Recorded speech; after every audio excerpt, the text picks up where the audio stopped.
जो रहीम उत्तम प्रकृति, का करि सकत कुसंग, चंदन विष व्यापत नहीं, लपटे रहत भुजंग। अब हम अच्छी जगह बैठे हैं और गलत चिंतन कर रहे हैं, गड़बड़ है। हमारा चिंतन गलत हो जाना ही हमारा पतन है।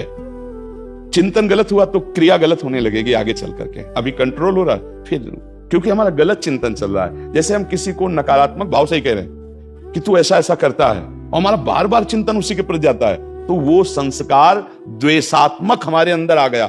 अब वो राग में परिणत हो जाएगा। कुछ दिनों में वही दोष हमको अपने अंदर देखने को मिलेगा। ये प्रकृति का नियम है। इसीलिए मना किया जाता है दूसरे के दोष दर्शन ना करें, दूसरे की निंदा ना करें, दूसरे का अपमान ना करें, नहीं तो वही गलती हमारे से होने लगेगी। समझ रहे बच्चा? यद्यपि हम जैसे किसी के प्रति गलत सोचा, उसका दंड नहीं मिलेगा। कलिकर एक पुनीत प्रतापा, मानस पुण्य होई और नहीं पापा। मानसिक पाप कलयुग में नहीं लगते, लेकिन मानसिक गंदगी करने का स्वभाव तो बन गया। अब मानसिक स्वभाव में जो हमारी बात आ रही, वो क्रिया में आ जाएगी। बार बार जब हम, जैसे आपने कहा कि हम यद्यपि दबाने की कोशिश करते हैं, लेकिन जब आप उनका निगेटिव चिंतन करेंगे तो एक दिन आप लड़ जाएंगे पक्का। आप उनको गंदे वचन बोलेंगे पक्का, हमारी स्थिति बिगड़ गई। अब वही दोष आ जाएगा पक्का। इसीलिए ये सिद्धांत की बात कह रहा हूं, ये नीच है, ये दुष्ट है, हमारे मन में बना रहेगा तो एक दिन हमको लोग नीच और दुष्ट कहने लगेंगे, ऐसे आचरण हो जाएंगे। इसीलिए अगर हमको कोई परिजन, कोई अपना, कोई ऐसा दिखाई देता है या किसी के द्वारा, तो हम प्रार्थना करें, भगवान आप इसकी बुद्धि शुद्ध कर दीजिए, और राधा राधा राधा, उसके विषय में ज्यादा हम चिंतन न करें। समझ पा रहे हैं आप जी? किशोर शर्मा जी, राधा राधा। राधे राधे महाराज जी। महाराज जी, अंतिम श्वास में भी परमात्मा जी याद रहे, उसका पुरुषार्थ क्या है? निरंतर अभ्यास करना। जो हम अभ्यास करते हैं ना, उसका परिणाम आखिरी बड़ा मंगलमय होता है। इसीलिए सातु दीर्घ काल निरंतर सत्कार सेवितो दृढ़ भूमि, बात अंजलि जी ने कहा है। ये जो नाम है, जो परमात्मा चिंतन है, वो बहुत काल तक निरंतर आदर सहित अभ्यास करें तो हमारे मन में उसका स्वभाव बन जाता है। जो चीज हम बार बार अभ्यास करते हैं, उसका स्वभाव बन जाता है। बार बार राम राम राम, राधा राधा राधा, कृष्ण कृष्ण कृष्ण, तो रस्सी आवत जात ही सिल पर होत निशान। ऐसे हमारे अंतःकरण में भगवान नाम का प्रभाव अंकित हो जाता है, तो अनजाने में भी नाम निकलने लगता है। हम जप नहीं रहे फिर भी निकलने लगता है, क्योंकि अभ्यास हो गया ना उसका जपने का। तो ऐसे ही महादुख के समय, मृत्यु के समय भगवान की असीम कृपा, और वो जो नाम जीवन भर जपा है वो स्फुरित हो जाता है। और जीवन भर प्रपंच बका है, प्रपंचे मेरे, तो मरते समय उसको वही याद आएगा, प्रपंच का फल, फिर दुर्गति प्राप्त होगी। तो जीवन भर जो भजन किया जाता है वो अंतिम समय के लिए किया जाता है, कि हमारा फाइनल अच्छा हो जाए। फाइनल तभी अच्छा होगा जब जीवन अच्छा रहा है। अगर अच्छा जीवन नहीं व्यतीत किया, पाप करते रहे हो ऐसा ऐसा ऐसा, तो फाइनल में आपके वही आएगा चिंतन। वो फोटो खींचने का समय समझो, अगर फोटो खींचने के समय मुंह टेढ़ा कर लिया तो टेढ़ा आएगा ना, तो उस समय जो चिंतन चल रहा है आपका वही होगा। जैसे फाइनल में हिरण का चिंतन किया महाराज भरत जी ने, इतने बड़े सर्वस्व त्यागी भजन करने वाले, चूक हो गई तो हिरण में ममता होने का अगला जन्म हिरण का। पुरंजन की कथा आती है, वो अंतिम समय अपनी पत्नी का चिंतन किया, वो स्त्री बना जा करके। अंतिम फाइनल भजन, जो जीवन भर तुमने भजन किया है, स्त्री का भजन किया, पुरुष का भजन किया, धन का भजन किया, घर का भजन, प्रपंच का, वो आखिरी में आएगा। और अगर भगवान का भजन किया तो वो आखिरी में आएगा। अगर हम निरंतर अभ्यास कर रहे हैं तो फिर इसमें भगवान की विशेष कृपा होती है कि उस समय जब भीषण दर्द का मूर्छावस्था आने वाली होती है, उस समय उसके राधा, उस समय नाम कृष्ण, उस समय नाम आ जाता है। या फिर किसी महापुरुष की कृपा हो जाए, जैसे आज आमिल पर संतों की कृपा हुई तो आखिरी छोटे पुत्र का नाम नारायण रखा, और मरते समय ध्यान पुत्र का है और बुला पुत्र को लाए, लेकिन नाम नारायण रखा, तो काम बन गया नारायण। भगवान के पार्षद आ गए यमदूतों से बचाकर, और भगवत प्राप्ति हो गई। तो हम या तो संत कृपा और या निरंतर अभ्यास भी साधु संत की कृपा से होगा। भजन बिना भगवत प्रेमी महात्माओं के संग के थोड़ी होता है। शुरुआत भी उन्हीं से होती है, बचता भी भजन उन्हीं से, और पचता भी भजन उन्हीं से। सत्संग के बिना सिद्धि नहीं प्राप्त होती है, क्योंकि साधन में त्रुटियां होने लगेंगी तो अंधा बटे और पड़ा चबाए। समझ रहे ना, कि हम करते रहेंगे, हमारे ऐसी गलतियां जो हमारे भजन को छुपाती रहेंगी, उसका प्रभाव, उसका प्रकाश नहीं हो पाएगा। तो हम अभ्यास करें नाम जप का, और सत्संग सुनते रहें, और भगवान से प्रार्थना करते रहें कि नाथ अंतिम समय आप कृपा कर देना, आपका नाम याद आ जाए। और कुछ नहीं मांगते, शायद आप हमें दर्शन का अधिकारी ना समझे, दर्शन ना दें, तो इतनी कृपा कर दे कि अंतिम समय हमारे मुख से राधा निकल जाए। कृष्ण निकल जाए, भगवान का नाम निकल जाए, बस फाइनल पक्का हो गया। और हमें पक्का विश्वास है कि अगर आप भगवान से प्रार्थना करेंगे और नाम जप करेंगे तो अंतिम फाइनल बहुत बढ़िया हो जाएगा। एक कथा में वर्णन की चर्चा में कि राधा बाबा के यहाँ एक जो बूढ़ी माई थी, वो आती थी पास के गांव से, और वो सोहनी लगा जाती थी रोज नियम से। कभी बाबा ने देखा नहीं, बातचीत नहीं की, पर दृष्टि तो चली जाती थी सेवा कौन कर रहा है। पता होता है, हम आपसे बात करें या ना करें, एक एक चीज का पता होता है कि श्री जी को किसने कौन सी सेवा दी, कौन सी सौन श्री जी के पास हुई, कौन श्री जी की कैसे सेवा कर रहा है, ऐसा। पर वो थोड़ी होता है, संसारिक आदमी थोड़ी थी, हाँ धन्यवाद, ये सब कुछ नहीं होता। देख के भी ऐसे। अब 2-3 दिन से वो माता जी नहीं आ रही थी सोनी लगाने। बाबा ने पूछा वो माई आती थी, नहीं आ रही। बोले बाबा वो तो बहुत बीमार है और सुन रहे हैं कि ऐसा लगता है वो चली जाएगी। चलो मुझे ले चलो उसके यहाँ। बाबा कभी किसी के यहाँ ले जाते, देखो कृपा। गए और वो वैसे ही मरणासन स्थिति में थी, वैसे माथे पे हाथ रखा, कहा माई कुछ दिखाई दिया? हाँ, सामने प्रिया प्रीतम खड़े हैं और कह रहे हैं चलो। बोले ठीक है, चल रहे। शरीर छूटा, प्रिया प्रीतम को प्राप्त हुई। महात्मा की कृपा, भगवत कृपा, ये अंतिम सुधार कर देती है, अंतिम सुधार कर देती है। तो हमें लगता है यदि हम सत्संग सुने, नाम जप करें, भगवान से प्रार्थना करें, तो जरूर वो कृपा करेंगे। और अंतिम समय हम उनका ध्यान करते हुए, उनका नाम लेते हुए शरीर छोड़ें तो निश्चित भगवत प्राप्ति हो जाएगी। पर वो समय हमारे हाथ में नहीं है, वो कभी भी आ सकता है, अचानक आ सकता है। इसीलिए हर समय हम राधा राधा राधा ऐसा अभ्यास करते हैं। जी। अमित शर्मा जी अलीगढ़ से। श्री हरिवंश। दंडवत महाराज जी। महाराज जी, आपके प्रभाव से इस नीच ने समझा कि लाडली जो कृपा साध्य हैं, साधन तो सिर्फ समय का सदुपयोग है। प्रभु बहुत सुंदर। साधन असाधन के त्याग के लिए है, और जो साधन मिला ये भी कृपा से ही मिला है। जो साधन बन रहा है ये भी कृपा से है। जो साधन में तन्मयता है ये भी कृपा ही है। साधन से उदासीन न हो, साधन में तन्मयता, साधन का हमारे हृदय में महत्व इस श्री जी की कृपा से हुआ है ना। वही साधन जब हमारा तन्मय रूप में आता है तो वो कृपा पात्र भगवत साक्षात्कार कर लेता है। एक है साधन अहम कर्ता भाव से होता है, एक है कृपा से होता है। जिससे शब्द निकला आपका कि आपकी कृपा, तो संत कृपा, शास्त्र कृपा, गुरु कृपा, इनकी कृपा से मुझे साधन मार्ग का परिचय मिला और साधन कर रहे हैं। और साधन का फल है कि हमारा अहम गलित होकर आराध्य देव में तन्मयता हो जाए। समझ रहे ना? तो इसको हम अहम में यदि ना लें तो यही कृपा है कि हमें साधन करने का सौभाग्य मिला। अगर हम साधन से थोड़ी भी उदासीनता लाते कि कृपा से हमारा काम हो जाएगा, तो हम कृपा को समझा नहीं।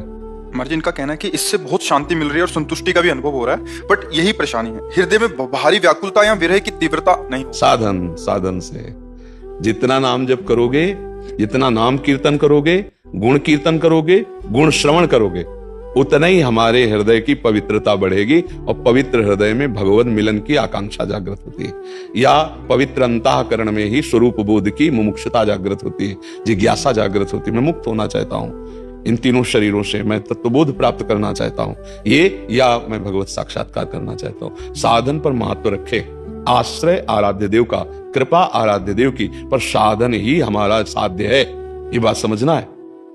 हम राधा राधा राधा जप रहे हैं, ये कृपा है, और यही हमारा साध्य है। सिद्ध होने के बाद क्या होता है? यही तो होता है, अपने आराध्य देव में तन्मय। वही हम तन्मयता वर्तमान में साधन के बल से कर रहे हैं। तो साधन बल क्या है? कृपा।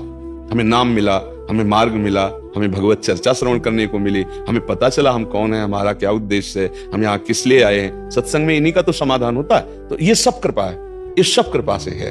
कहीं कृपा का आश्रय लेकर के मनमानी आचरणों में न उतर जाए, कहीं साधन में उदासीनता ना हो जाए, ये साधक को देखना चाहिए। कृपा उसी के ऊपर फलीभूत होती है जो समस्त पुरुषार्थ कायरता का त्याग करके प्रभु के चरणारविंद के लिए करता है। ये बात ध्यान रखना। हमारे अंदर जैसा शक्ति है, पूरी शक्ति लगा दो, वो कृपा से मिलेंगे। जैसे एक लीला में, प्रसंग में, लालजू ने माट फोड़ दिए मक्खन के, और बाल चपलताएं बहुत सी की। मैया को लगा ये ज्यादा उद्दंड हो रहा है, इसको बांध देना चाहिए। उसमें दो भाव थे कि एक तो डर गया कहीं भाग जाएगा, मैं कहां ढूंढूंगी, और दूसरा चपलता बहुत कर रहा है। तो उखल में बांधने के लिए लालजू का हाथ पकड़ने की भगे लालजू, पीछे यशोदा मैया, और वो भग रहे लालजू को पकड़ नहीं पा रहे। समीप ही है, नजदीक है, पर वो नहीं पकड़ पा रहे। जब लौट करके देखा कि मां पसीना पसीना हो गई, वेणी के फूल गिर रहे हैं, मां थकित हो गई, तो वो बन गए, स्वयं बन गए। बस ये बात देखनी। जब साधन करते करते साधक थकित हो जाता है तो प्रभु करुणा करके उसको साक्षात्कार करा देते हैं, पर थकित होना पड़ेगा। अगर साधन में उदासीनता रही तो फिर प्रमाद स्थिति आ जाएगी। प्रमाद स्थिति ना करने योग्य कार्य कर बैठेगा, फिर वो वंचित हो जाएगा भगवत साक्षात्कार से। तो ये जब हम नाम, लीला, गुण, कीर्तन, श्रवण, चिंतन और जो हमें कर्तव्य मिला है भगवान की भावना से करते हैं, तो धीरे धीरे प्रभु से अपनापन होने लगता है। और जिससे अपनापन होने लगता है फिर उससे मिलने की चाह हो जाती है। फिर मिलने की जब चाह हो जाती है तो विरह कमंडल कर लिए वैरागी दो नयन, मांगत दरस मधुकरी छके रहत दिन नयन। वैराग्य इतना अंदर प्रबल हो, चाहे गृहस्थ हो चाहे विरक्त हो। वैराग्य का मतलब केवल वेद से नहीं है, संपूर्ण त्रिभुवन के भोगों को सुख बुद्धि से सब भोग रहे हैं, ये रागी पुरुष का लक्षण। संपूर्ण त्रिभुवन के भोगों को जो राग रहित होकर के, उसे वैराग्य कहते हैं। जिसका राग बीत गया वही बीत राग। आप पैंट शर्ट में भी बीत राग हैं, अगर किसी भी भोग के संयोग से आप विचलित नहीं होते और आप अपनी निष्ठा, अपने धर्म में, तो आप बीत राग हैं। भोगों की अंदर चाह होना, चाह होते हुए भी भगवत प्राप्ति के लिए भोगों का त्याग करना, उसे पहला लक्षण कहते हैं भक्त का, उसे त्याग कहते हैं। यद्यपि भोगों की चाह है पर वो भोगता नहीं है, क्योंकि भगवत प्राप्ति करनी है। दूसरा, भोगों की उपस्थिति में भोगों की चाह का नाश हो जाना, इसे वैराग्य कहते हैं। तीसरा, भोग है ऐसी स्मृति का भी नाश हो जाना, उपरति कहते हैं। उपरति तो भगवत प्राप्ति के लिए अत्यंत अनिवार्य है त्याग, वैराग्य, उपरति। ये भगवत प्रसाद से मिलता है। जब खूब नाम जप करो, नाम कीर्तन करो, तो बुद्धि पवित्र होती। पवित्र बुद्धि में विवेक जागृत होता है। विवेकवान को फिर ये सब स्वप्नवत लगने लगता है। उमा कहूं मैं अनुभव अपना, सत हरि भजन जगत सब सपना। उसको कहीं भी राग नहीं रह जाता। अब कहीं राग है नहीं तो व्याकुलता पैदा होती है। यदि ज्ञान मार्ग का पथिक है तो तत्व बोध की, स्वरूप बोध की, और भक्ति मार्ग का पथिक है तो भगवत साक्षात्कार की। तो विरह कमंडल कर लिए, वो वैराग्यवान विरही मानो विरह रूपी कमंडल लिए हुए है, और वैराग्य है उसके दोनों नेत्र, कहीं रति नहीं है। मांगत दरस मधुकरी, प्रभु से बस याचना करता रहे। आज का भी दिन गया नाथ, दरस बिन दुखन लागे नैन। कब मिलोगे प्रभु, कैसे मिलोगे प्रभु? वो रोता है, वो भी लगता है, पर ये तब होता है जो निरंतरता बनी रहे। नाम जप की, नाम कीर्तन की, भगवत लीला, गुण, श्रवण, साधु समागम, और जो भी कर्म किए जाएं, धर्मयुक्त किए जाएं, भगवत समर्पित किए जाएं, ये विरह तब प्राप्त होता है। फिर तो जब ये लालसा जागृत होती है तो देर नहीं लगती पूर्ण करने में लालजू को, प्रभु को।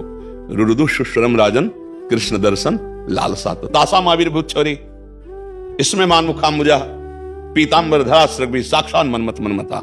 जब गोपीजन एक स्वर में चिल्ला चिल्ला कर रोने लगी कृष्ण दर्शन के लिए, तो उसी समय उन्हीं के बीच में भगवान प्रकट हो गए।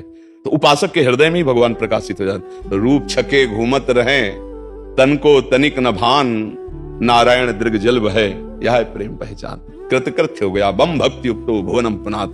ऐसा महापुरुष जगत को पावन करने वाला बन जाता है। वो चाहे गृहस्थ हो चाहे विरक्त, इससे कोई मतलब नहीं। ये अंतर की बात है, हृदय की बात है। ठीक है, हाँ, साधन पर महत्व बुद्धि हो और भगवान की कृपा से साधन चल रहा है, ये भाव हो, अहंकार न रहे, तो वो बहुत जल्दी लाभ को प्राप्त हो जाता है। जब साधन करके साधन का अहम जागृत हो जाता है तो हम दूसरे साधकों पे दोष दर्शन करते हैं, तो हमारा पतन हो जाता है। तो इसलिए कहा गया है कि कृपा, कि अहम को कहीं कोई गुंजाइश नहीं, कि जब तक हमारे पर गुरु कृपा नहीं थी, श्री जी की कृपा नहीं थी, तब तक हमसे कोई साधन नहीं बनता था। हम गंदी बातों में फंसे थे। आज संत कृपा हुई, गुरु कृपा हुई, तो हमें साधन मिला। तो कृपा से मिला ना, तो कृपा ही शक्ति तो हमारा साधन चला रही है। तो यही तो कृपा के साधन हो रहा है, असाधन का त्याग हो रहा है। समझ पाया महाराज जी? जैसे हम सेवा वाणी पढ़ रहे थे आपके प्रभाव से, उसमें आया था कि रसिक जनों का साथ बहुत जरूरी है। जिस प्रकार एक फूल में सुगंध एक सीमित क्षेत्र में होती है, इसके समीपता में ही अनुभव होता है, ऐसे परमाणु आप सबको के आते हैं। तो महाराज जी, जैसे आप वृंदावन वास कर रहे हैं, बिल्कुल एकांत रहते हैं सुंदर गाँव में, तो महाराज जी को होना चाहिए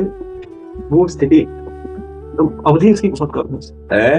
इनका भाव ये है कि महाराज जी, मतलब इनका अनुभव तो ऐसा हो रहा है कि बड़ा संतुष्टि और ये हो रहा है। नहीं, साधन में संतुष्टि नहीं होनी चाहिए, भोगों में संतुष्ट होना चाहिए। साधन में असंतुष्टि बढ़नी चाहिए, इतनी बढ़नी चाहिए कि भजन करते हुए भी भजन के लिए रोना आ जाए।